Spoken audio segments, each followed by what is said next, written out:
రెడ్డి కాళేశ్వరంలో పర్యటిస్తున్నారు. సీఎం రేవంత్ వెంట మంత్రులు ఉత్తమ్, పొంగులేటి, పొన్నం ఉండగా మంత్రులు శ్రీధర్ బాబు, వివేక్, తుమ్మల స్వాగతం పలికారు.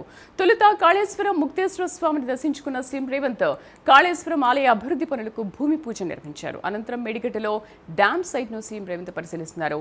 ఇరిగేషన్ అధికారులతో భేటీ అయ్యి చర్చించిన అనంతరం మీడియాతో మాట్లాడనున్నారు.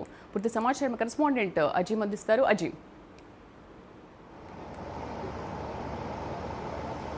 కాళేశ్వరం ప్రాజెక్టులో భాగంగా ఏదైతే కుంగిపోయినటువంటి మేడిగడ్డ బ్యారేజ్ దగ్గరికి సీఎం రేవంత్ రెడ్డి ఇప్పుడే ఏదైతే చేరుకోవడం కూడా జరిగింది. ఏదైతే మేడిగడ్డ బ్యారేజ్ దగ్గర కుంగిపోయినటువంటి పిల్లర్లకు సంబంధించిన అంశంపై ఏదైతే సీఎం రేవంత్ రెడ్డి ఆ పిల్లర్లన్నిటి కూడా పరిశీలించనున్నారు. సో 7, 11, 21, 24, 28 ఇలాంటి సుమారు ఒక 3 నుంచి 5 పిల్లల వరకు కూడా ఏదైతే కుంగిపోయిన పరిస్థితి మనందరికీ తెలిసిందే. సో నేపథ్యంలో సీఎం రేవంత్ రెడ్డి కొద్దిసేపటి క్రితమే కాళేశ్వరం చేరుకున్నారు. కాళేశ్వరం దగ్గర ఏదైతే దైవ దర్శనం చేసుకున్న అక్కడ పలు అభివృద్ధి కార్యక్రమాలకు ఏదైతే శంకుస్థాపన కూడా చేశారు. సో అక్కడి నుంచి నేరుగా ఏదైతే మేడిగడ్డ బ్యారేజ్ దగ్గరికి చేరుకున్నారు. ప్రస్తుతం మనం చూస్తున్నాం పిల్లర్ నంబర్ 19, 20 దగ్గర సీఎం రేవంత్ రెడ్డి, అలాగే మంత్రులు ఉత్తమ్ కుమార్ రెడ్డి, శ్రీధర్ బాబు, అలాగే ఎంపీగా ఉన్నటువంటి వంశీ, ఇతర అధికారులు అందరూ కూడా ఏదైతే ఇక్కడికి చేరుకోవడం కూడా జరిగింది. పరిశీలన కూడా చేస్తున్నారు. ఎందుకంటే ఇటీవలే కూడా ప్రభుత్వం ఏదైతే ఒక కమిటీ వేసింది, కమిటీ కూడా 43 రోజుల గడువు కూడా ఇచ్చిన విషయం మన అందరికీ తెలిసిందే. ఈ గడువులోపై ఒక పూర్తిస్థాయి నివేదికను ఇవ్వాలి. అంటే ఈ కుంగిపోయినటువంటి పిల్లర్లకు సంబంధించినటువంటి రిపేర్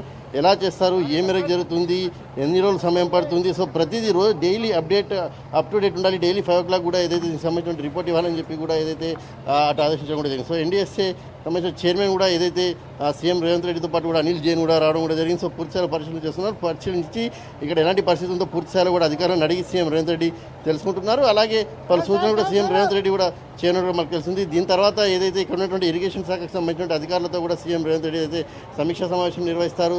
సమీక్షా సమావేశం నిర్వహించిన తర్వాత ప్రెస్ కాన్ఫరెన్స్ కూడా అడ్రస్ చేసి ఇక్కడ ఉన్నటువంటి పరిస్థితిని పూర్తిస్థాయిలో కూడా వివరించి తర్వాత భారీ బహిరంగ సభ కూడా సీఎం రేవంత్ రెడ్డి వెళ్తారు. అయితే ఈరోజు మొత్తంగా కూడా చూసినట్లయితే హాట్గా జరుగుతుంది. అటు మాజీ సీఎం కేసీఆర్ అటు జగిత్యాలలో సభ నిర్వహిస్తున్నారు. అలాగే ఇక్కడ సీఎం రేవంత్ రెడ్డి ఏదైతే మేడిగడ్డ బ్యారేజ్ సంబంధించినటువంటి ఏదైతే పిల్లలు కూనిపోయినటువంటి దగ్గర ఏదైతే పరిశీలన చేసుకుంటేనే భారీ బహిరంగ సభను కూడా అడ్రస్ చేయనున్నారు. సో అంతా వాడి వేడిగా ఉంది రాజకీయంగా కూడా మనం ఖచ్చితంగా చెప్పుకోవచ్చు. సో ఎవరు ఎలాంటి కామెంట్స్ చేస్తారు, కుంగిపోయినటువంటి పిల్లల పరిశీలన తర్వాత సీఎం రేవంత్ రెడ్డి ప్రెస్ కాన్ఫరెన్స్లో ఎలాంటి విమర్శలు చేస్తారు, ఎలాంటి కౌంటర్స్ ఇస్తారని చూడాల్సి ఉంటుంది. అలాగే సభలో కూడా మాజీ సీఎం కేసీఆర్ వ్యాఖ్యలు ఎలా ఉండబోతున్నాయో ఒక ఆసక్తికరమైన జరుగుతుంది. సో పూర్తిస్థాయిలో మనం చూసుకున్నట్లయితే ఇప్పుడు ఏదైతే పరిశీలన సీఎం రేవంత్ రెడ్డి చేస్తూనే ఉన్నారు. సో దీనికి సంబంధించి పూర్తిస్థాయి నివేదికను సీఎం రేవంత్ రెడ్డి తీసుకుంటారు. ఎందుకంటే పిల్లర్లు కుంగిపోయినటువంటి పరిస్థితికి సంబంధించి మన అంతా తెలుసు. మేడిగడ్డ, అన్నారం, సుందీర్లకు సంబంధించి కాళేశ్వరం ప్రాజెక్టులో భారీ అవినీతి జరిగింది. అసలు ఇక్కడ ఉన్నటువంటి ల్యాండ్కి సంబంధించిన సాయిల్ స్టాండర్డ్ లేదు. అయినా సరే ఇరిగేషన్ అధికారులు చెప్పినప్పటికీ కూడా వినకుండా సీఎం అప్పుడున్నటువంటి సీఎం ఏదైతే ఈ నిర్మాణం చేశారు, సో 1000 కోట్లు దీంట్లో అవినీతి జరిగిందని చెప్పి కూడా ఏదైతే ఆరోపణలు కూడా చేస్తున్న పరిస్థితి కనిపించింది. దీనిపై కమిషన్ కూడా వేశారు, ఒక నివేదిక కూడా వచ్చింది. సో ఇలా మనం చూసినట్లయితే ఇప్పుడు సీఎం రేవంత్ రెడ్డి పరిశీలన చేస్తున్నారు. పిల్లర్లపై కంప్లీట్గా ఏ పిల్లర్లు ఉన్నాయో అవన్నీ కూడా సీఎం రేవంత్ రెడ్డి పరిశీలన చేస్తున్న పరిస్థితి మనకు కనిపిస్తుంది. దీని తర్వాత సీఎం రేవంత్ రెడ్డి అధికారులతో సమీక్ష సమావేశం నిర్వహించిన తర్వాత ప్రెస్ కాన్ఫరెన్స్ చేస్తారు. ప్రెస్ కాన్ఫరెన్స్లో ఎలాంటి వ్యాఖ్యలు చేస్తారు అనేది చూడాల్సి ఉంటుంది. ఈ పునరుద్ధరణ కార్యక్రమానికి సంబంధించి ఎలాంటి అంశాలు చెప్తారో కూడా ఆసక్తికరంగా ఉంది. దాని తర్వాత భారీ బహిరంగ సభలో కూడా సీఎం రేవంత్ రెడ్డి పాల్గొన్నారు. Sridevi. Right Azeem, thank you.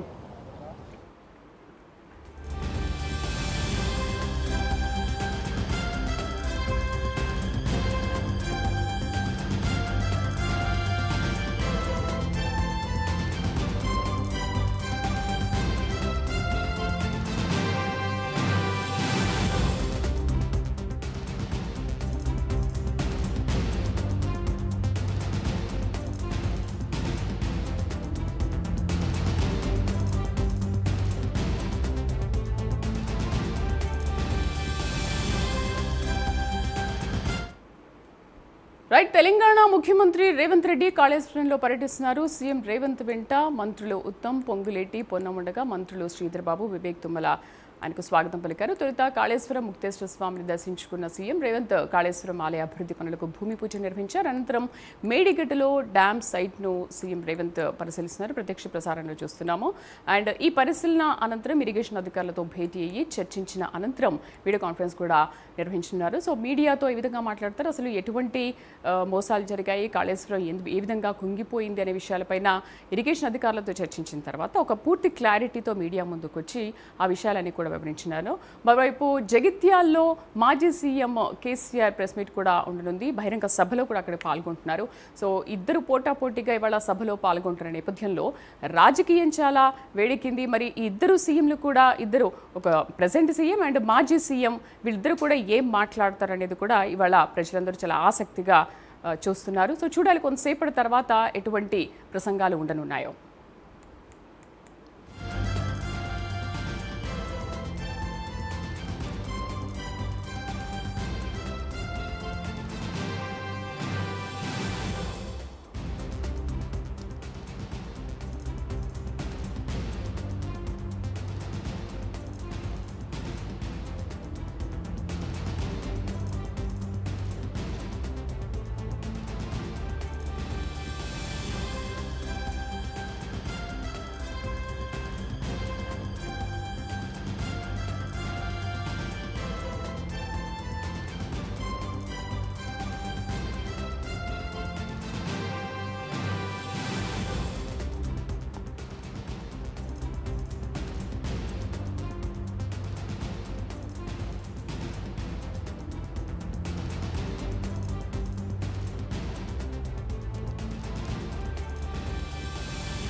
Right, Bhupalpally జిల్లా మేడిగడ్డలో తెలంగాణ సీఎం రేవంత్ రెడ్డి పర్యటిస్తున్నారు. సీఎం రేవంత్ వెంట మంత్రులు ఉత్తమ్, పొంగులేటి, పొన్నముండగా మంత్రులు శ్రీధర్బాబు, వివేక్ తుమ్మల స్వాగతం పలికారు. తొలుత కాళేశ్వరం ముక్తేశ్వర స్వామిని దర్శించుకున్న తర్వాత సీఎం రేవంత్ కాళేశ్వరం ఆలయ అభివృద్ధి పనులకు భూమి పూజ నిర్వహించారు.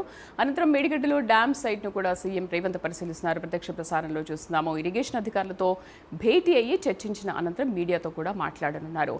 అటు జగిత్యాల్లో మాజీ సీఎం కేసీఆర్ కూడా బహిరంగ సభలో ప్రసంగించనున్నారు. అటు జీవన్ రెడ్డి చేరికతో కూడా బీఆర్ఎస్లో ఒక చీలిక రానుంది అని చెప్పేసి దయాకర్ కూడా మాట్లాడుతున్నారు. సో అసలు ఏం జరగబోతోంది, మా కరెస్పాండెంట్ అజీం పూర్తి సమాచారం అందిస్తారు. అజీం, ఏంటి ఇవాళ పోటాపోటీగా ప్రసంగాలు ఉండనున్నాయి? ఒకవైపు కాళేశ్వరంలో సీఎం రేవంత్ పర్యటిస్తున్నారు, మీడియాతో మాట్లాడనున్నారు ఇరిగేషన్ అధికారులతో భేటీ అనంతరం. అటు జగిత్యాల్లో కూడా మాజీ సీఎం కేసీఆర్ కూడా బహిరంగ సభలో ప్రసంగించనున్నారు జీవన్ రెడ్డి చేరికతో. అయితే కాంగ్రెస్లో ఒక చీలిక, బీఆర్ఎస్లో ఒక చీలిక ఏర్పడనుందని కాంగ్రెస్ నేత దయాకర్ రావు కూడా మాట్లాడుతున్నారు కదా. సో ఇవాళ అసలు ఈ రెండు ప్రసంగాల నడుమ ఏం జరగబోతోంది అండ్ వీటిపైన కూడా ప్రజలు కూడా చాలా ఆసక్తిగా ఉన్నారు. ఈ సీఎం ఏం మాట్లాడతారు, మాజీ సీఎం ఏం మాట్లాడతారు అన్న విషయాలపైన. ఒకవైపు తెలంగాణ రాష్ట్రంలో ఎండలు మండిపోతున్నాయి. సో మరోవైపు ఈరోజు మాత్రం తెలంగాణ రాష్ట్రంలో రాజకీయాలు వేడెక్కాయని చెప్పుకోవాలి. సీఎం వర్సెస్ మాజీ సీఎంగా ఈరోజు ఏదైతే తెలంగాణలో ఏదైతే సౌత్లో ఏదైతే దీనికి సంబంధించినటువంటి ఇద్దరు మాజీ సీఎం పర్యటనలు ఏదైతే కొనసాగుతున్నాయి, అటు జగిత్యాలలో మాజీ సీఎం కేసీఆర్ పర్యటన సుమారు ఒక ఏడాది తర్వాత మాజీ సీఎం కేసీఆర్ ఏదైతే బయటికి వస్తున్నారో భారీ బహిరంగ సభలో పాల్గొంటున్నారు. కాంగ్రెస్ సీనియర్ నేతగా ఉన్నటువంటి జీవన్ రెడ్డి కాంగ్రెస్కి రాజీనామా చేసి బీఆర్ఎస్లో చేరిన విషయం మన అందరికీ తెలిసిందే. సో ఈ నేపథ్యంలో ఈరోజు జగిత్యాల జగిత్యాలలో ఒక భారీ బహిరంగ సభ ఏర్పాటు చేశారు. ఈ వేదికగా జీవన్ రెడ్డి ఏదైతే బీఆర్ఎస్లో చేరుతారో అలాగే మాజీ సీఎంగా ఉన్నటువంటి కేసీఆర్ ప్రసంగం ఎలా ఉండబోతుంది. ఒక ఏడాది తర్వాత మాజీ సీఎం రావడం, సభలో పాల్గొనడం, సో సుమారు గంటన్నర పాటు కేసీఆర్ ప్రసంగం ఉంటుందనే ఒక చర్చ ఉంది. సో ఈ నేపథ్యంలో మరి మాజీ సీఎం ఏ అంశాలను టార్గెట్ చేస్తారు, ఎవరిని టార్గెట్ చేస్తారు, ఎలాంటి పదజాలాలు వాడతారు, ఇలాంటి ఆసక్తికరమైన వాతావరణం ఒకవైపు చర్చిస్తుంది. ఇక మరోవైపు సీఎం రేవంత్ రెడ్డి ఈరోజు ఏదైతే కాళేశ్వరం పర్యటనకు వచ్చారు, కాళేశ్వరం దేవాలయంలో ఏదైతే దర్శించుకున్నారు, అలాగే 198 కోట్లతో పునరుద్ధరణ కార్యక్రమాలకు శంకుస్థాపన చేశారు. బస్టాండ్కి సంబంధించినటువంటి ఏదైతే శంకుస్థాపన చేయడం కూడా జరిగింది. అనంతరం సీఎం రేవంత్ రెడ్డి ఇప్పుడు ప్రస్తుతం మనం లైవ్లో చూస్తున్నాం. ఏదైతే కాళేశ్వరం నిర్మాణంలో భాగంగా ఉన్నటువంటి మేడిగడ్డ బ్యారేజ్కి సంబంధించినటువంటి పిల్లర్లు కుంగిపోయినటువంటి పరిస్థితి మనకందరికీ తెలిసింది. సో 2.5 ఏళ్ల తర్వాత ఏదైతే ఈ పిల్లలకు సంబంధించిన పరిశీలన మరొకసారి జరుగుతుంది. సో ఇక్కడ ఉన్నటువంటి పిల్లర్ల కుంగిపోయిన సంబంధించి ఇప్పటికే ఒక కమిటీని కూడా ఏర్పాటు చేయడం కూడా జరిగింది. So NDSA chairman Anil Jain కూడా వచ్చారు. సో కుంగపోటుకు సంబంధించిన అంశంపై అసలు ఎలాంటి నిర్ణయాలు తీసుకుంటారు, సో అసలు ఇది పాసిబుల్ అవుతుందా, మరొకసారి రిపేర్కి లేదా ఇలాంటి అనేక అంశాలు పరిశీలించి సీఎం రేవంత్ రెడ్డి కూడా ఏదైతే సభలో కూడా ఈ అంశాలకు సంబంధించి కూడా మాజీ సీఎం కేసీఆర్ని బీఆర్ఎస్ టార్గెట్ చేసి మాట్లాడే అవకాశాలు కూడా మనకు కనిపిస్తున్నాయి. Sridevi. Right Azeem, thank you.